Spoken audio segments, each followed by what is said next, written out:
Ito ay rated SPG. Striktong patnubay at gabay ng magulang ang kailangan. Maaaring may masiselang tema, lengguwahe, karahasan, sexual, horror o droga na hindi angkop sa mga... Pag-iinitan nga itong si Lorena ng mga kasama niya sa kulungan dahil inilaglag nga ni Lorena ang plano nga nilang pagtakas. Dahil dito bubugbugin nga siya at manghihina nga itong si Lorena. Hinihinala nga ng mga kakosa niya na buntis nga itong si Lorena at si Wilfred nga ang ama.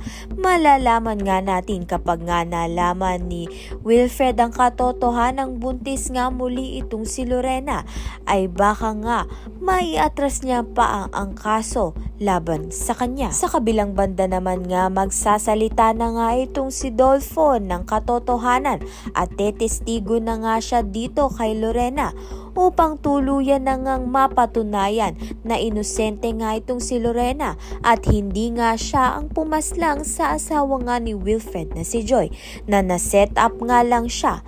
Sino nga kaya ang tunay na pumaslang dito kay Joy? Si Ronnie nga ba? Dahil ito nga si Ronnie ay simula pa nga lang si Lorena na nga ang tinuturo niya. Kaya naman nga't yan at iba pa ang dapat nating pakaabangan. Maraming salamat sa iyong panonood.